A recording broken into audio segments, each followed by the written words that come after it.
Hello, welcome back to the channel. I'm going to be talking about all the books I read this month. So with reading this month, I was kind of in a weird slump. I've been in this Zodiac Academy universe for over 3 months now, but I really just needed to get out of the universe, but I just kept forcing myself to read, so I kind of put myself in a little slump. So I've tried a couple new things this month, but we'll talk about which ones are kind of new for me once we get to them. Let's just start off with the first book I finished. I guess we're gonna go in chronological order. The first book I finished and read this month is Twisted Lies. So Twisted Lies is the 4th book in the Twisted series by Ana Huang, and it's following Stella and Christian.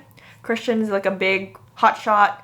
He owns a security company, and Stella is a social media influencer, and also she has another magazine job kind of, and we kind of see them and how they come together and their relationship and stuff. If you know Ana Huang's kind of book and her vibe, this is just the same as all of them. We get the kind of bossy, strong, kind of dark male character, and then the girl, who's usually not.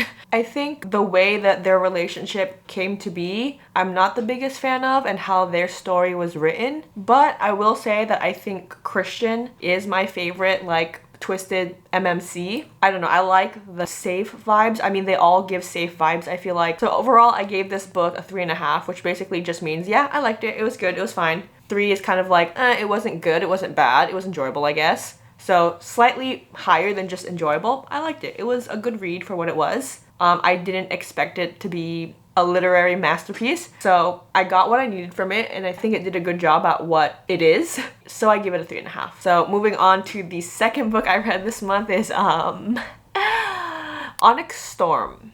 I have some thoughts about Onyx Storm, and I don't know if I'm in the popular opinion here or if what I'm about to say is a hot take, but I will say I was not the biggest fan of Onyx Storm. So if you don't know Onyx Storm, it's the 3rd book and newest book in the Empyrean series, which is Fourth Wing, Iron Flame, and now Onyx Storm. I don't want to give too much away from the plot because that spoils some things for the other books, but Violet is our main character and Xaden is our MMC, and they have to figure something out due to what happens to Xaden. That was so vague and probably not clear, but I do want to make sure that I'm not spoiling the series for you guys, so I'll keep it vague and unclear there. So I have a few thoughts. First of all, the conflict, I don't want to really call it a conflict, but the way Xaden and Violet are in this book, or their relationship, I found to be very repetitive. They have the same conversation over and over and over and over again. And I'm like, okay, we get it. I'm so tired of this. I see almost zero growth in their relationship in this book. I'm just like, dude, you need to get over it. Secondly, I feel like there was just a shit ton of info dump. I felt stupid reading this book. For the most part, I'm pretty good at picking up things quickly, but here, I think it took more than half of the book for me to finally get into the groove of what the fuck everyone was talking about. The people, I don't remember any of the people. I don't even know if they were in the 2nd book. They might have been. I don't remember. I didn't reread, so that might have been my fault. I'm not sure if I reread it would have been any better. So if you've reread prior to reading Onyx Storm, let me know if you felt less confused. But I was confused basically until the half end of the book, because so many people I don't know the names of. All the kind of politic parts, I'm like, what is going on with all this politics? I don't know. And I know Miss Rebecca Yaros always talks about how, do we trust Violet as a narrator? Or she's not a reliable narrator. And I get that, but I hated the feeling of being confused while reading.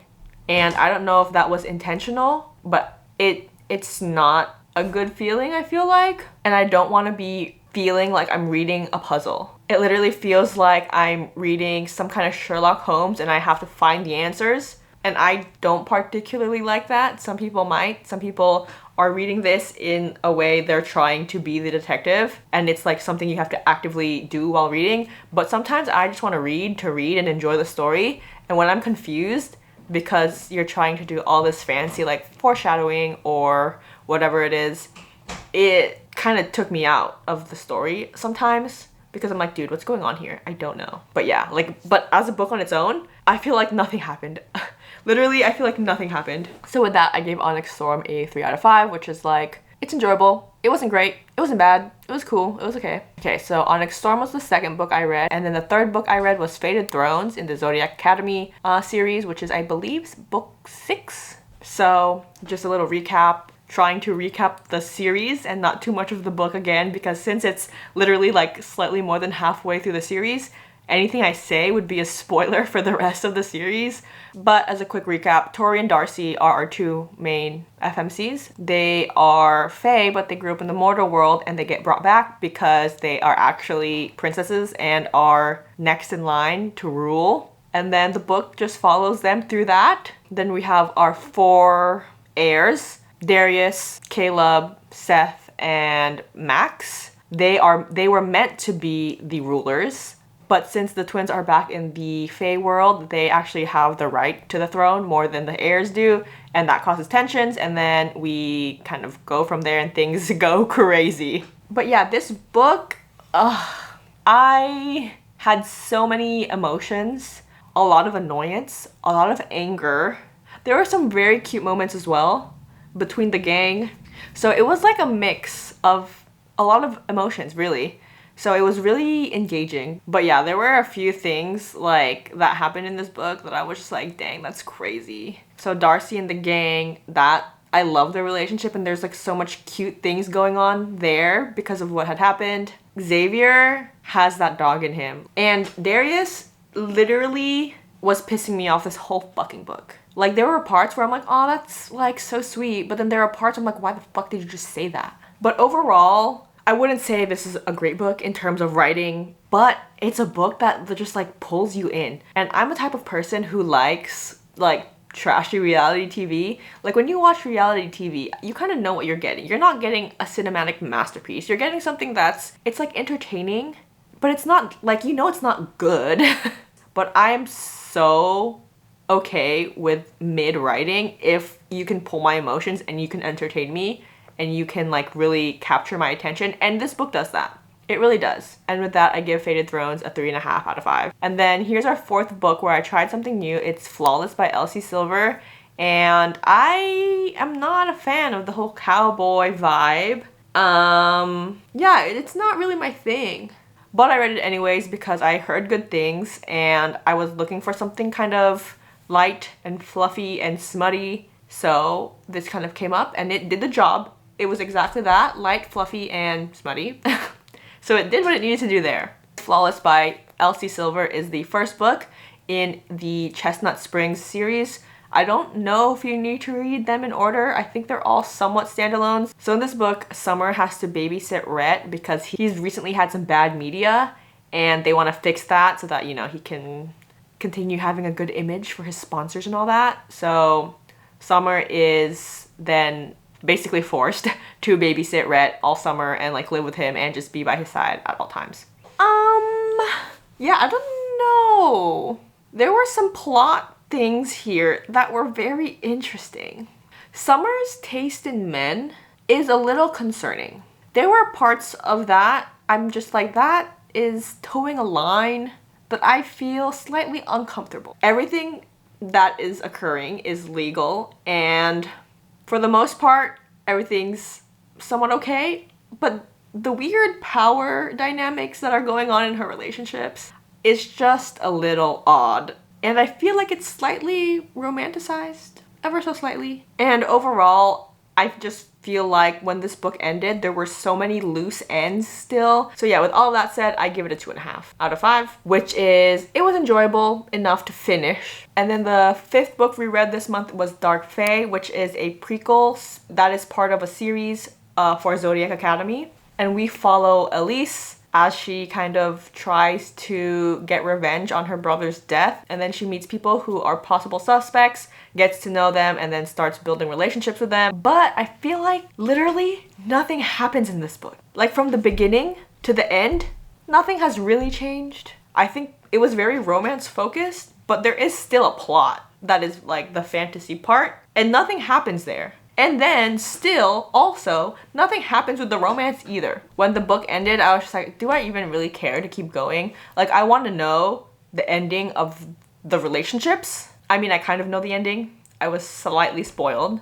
So I want to see how we get there. But like, I really don't care about this book otherwise. And the only reason why I actually finished it is because I was listening to it on audiobook, and I basically listen to it when I go on walks, when I go on runs, and when I'm on public transportation and I want to like listen to a book. So yeah, that's literally the only reason why I finished it. And then with that, I basically gave it a 2. And then our last book is God of Malice. So this is my first dark romance ever. I actually read it previously and then I DNF'd it because the first part was actually shocking to me. For some reason, going into it, I thought it was going to be like a lighter dark romance. I might have gotten my books mixed up, but I recall someone saying like, oh, if you want to start getting into dark romance, this is like a lighter one. Nope.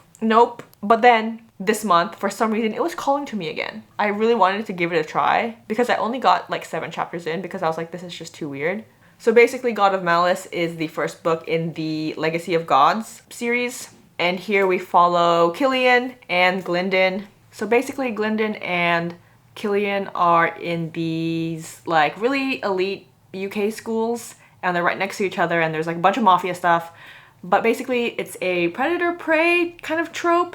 I mean, there's a lot of other tropes in there, but I feel like that's kind of maybe the main one. But yeah. So I guess, I mean, it might be a slight spoiler, it might not be, but basically Killian's a psychopath. Honestly, I don't think this book was meant to be as deep as it was, but it really had me thinking about psychopathy or psychopathy or whatever, however you say that word. It just made me think about it so much. Like, I literally could not stop thinking about this book, but like not this book actually, but like the things around this book. Actually, before I get into that, let's talk about the book first and then we can kind of go wider. First of all, I do love me a possessive, controlling, asshole MMC, but the way this was done here is just a little too much. Okay, so now we could talk about psychopaths and psychopathy or whatever the word is. It literally made me think about it so hard. Literally so hard. I'm like, is this book romanticizing psychopaths? Or is there something deeper behind it? I literally went on a deep dive. I'm like, what do psychopaths feel? Do they have emotions? Can they love? Because, you know, some people say love isn't like an emotion. It's the act of choosing each other and continuing to choose each other no matter what. So I'm like, you know, if we're talking about that definition of love, I feel like anyone can love, even if you don't feel the emotion. But if we're talking about emotion, you know, it's just really odd. And it really, really made me think about it. Because I'm like, are we romanticizing psychopaths here? Because I know like the way psychopaths are seen in media are extreme and they're all kind of serial killers and they all have like zero emotion and like zero remorse and zero guilt. And the thing is, it's not like that. It's not an on or off. It's a spectrum. So it really made me think. I'm like, where in the spectrum is he? So I'm not really sure what is real, what is not real, what is him like repressing or wearing a mask. And I don't know if that was meant to do this, really. But I really think I could go on and on talking about this because I literally have so many thoughts on this. But overall, I gave it a 3 out of 5. And yeah, that was basically everything I read this month. But yeah, I hope you guys enjoy the video. See you guys in the next one. Bye!